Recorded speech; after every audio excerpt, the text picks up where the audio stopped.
From the Library of Congress in Washington, D.C.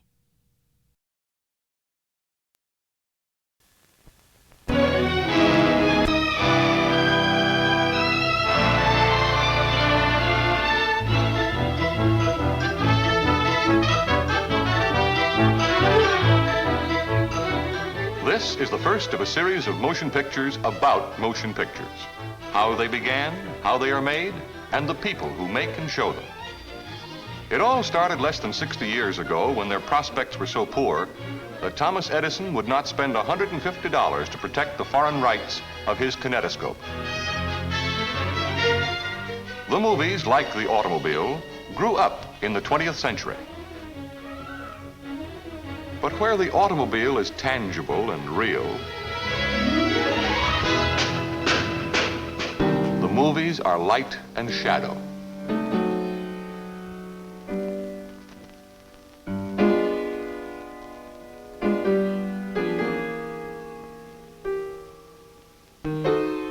People first saw them in a penny arcade, where they appeared as a series of cards flipped in rapid succession to simulate motion.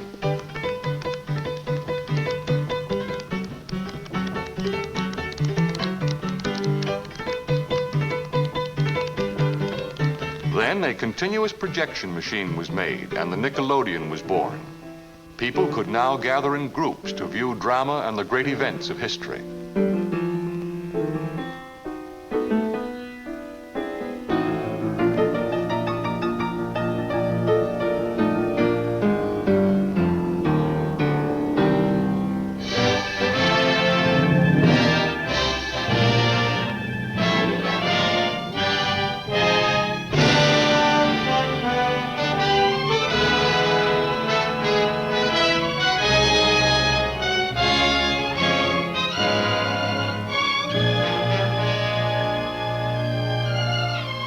Early research imprisoned a man's voice on a cylinder of wax.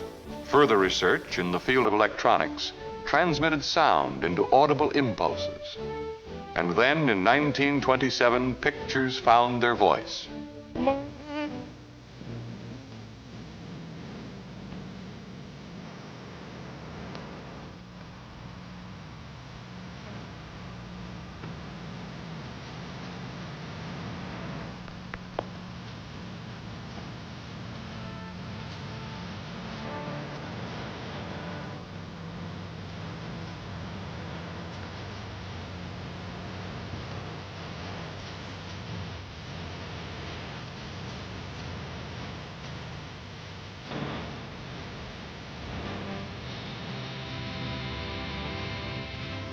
To that which grieves my heart, and wet my cheeks with artificial tears, and frame my face to all occasions.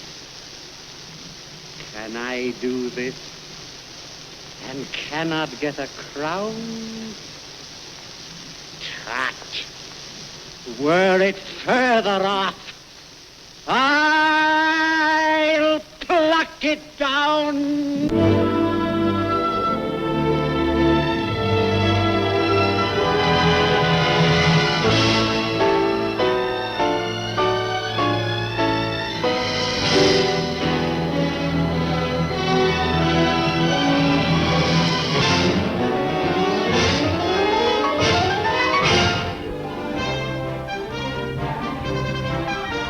Today, 20 years later, the movies are played in more than 80,000 theaters throughout the world. People say it in 150 different languages and dialects, but it all means the same thing. Let's go to the movies. The greatest medium for entertainment the world has ever known. To most people, the movies in their theaters mean Hollywood. Hollywood, California, USA. The city that is not a city. Only a post office branch of Los Angeles, where 30,000 specialists working in 272 separate arts and crafts, sciences and trades make the movies, working as a team to put their ideas into pictures.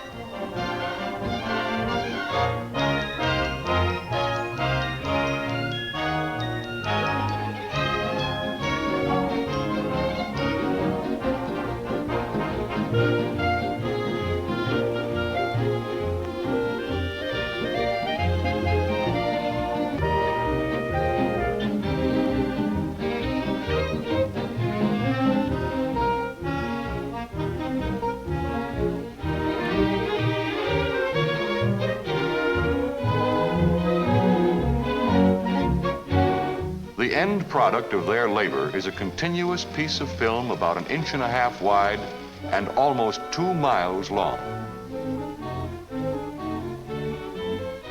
containing approximately 150,000 still pictures or frames.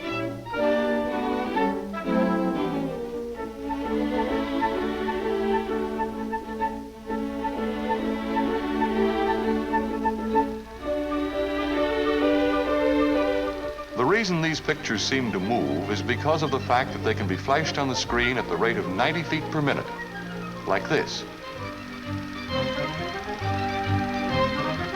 Film is silver-coated cellulose.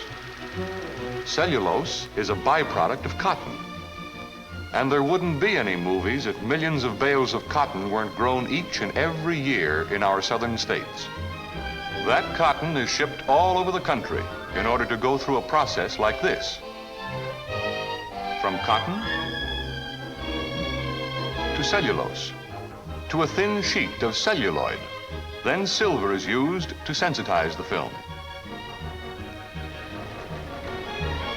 The film industry uses more silver from our western states each year than is needed to plate all of the knives and forks and spoons that are used in this country. But cotton and silver are only the beginning. It takes a lot of other things to make the movies. It takes lumber and plaster. It takes paint, electric power, and all of the varied products of the gigantic factory that is America. It takes science, a lot of American know-how, constant tinkering in the laboratories in Rochester, Schenectady, and Wilmington, experimenting with the mysteries of electronics, continual research, people constantly working to improve the qualities of photography and the reproduction of sound. It takes a lot of people, most of whom have never even seen Hollywood. People working in publicity, advertising and exploitation, in distribution, arranging dates and schedules, inspecting, repairing and servicing film in exchanges, from where it is shipped to thousands of theaters, most of which are independently owned. These people are working for your entertainment, making it possible for you to say, let's go to the movies. There are so many interesting facets to its arts and crafts and sciences that each one takes a separate film to tell part of the story.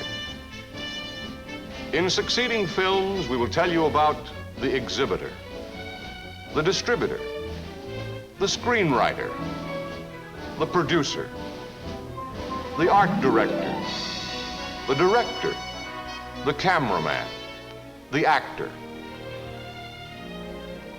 the sound man, the music director, the film editor, and all the other people who work in the motion picture industry, making it possible for you to say, let's go to the movies.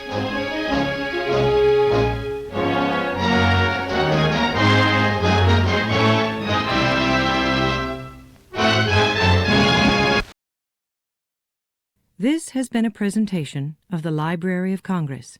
Visit us at loc.gov.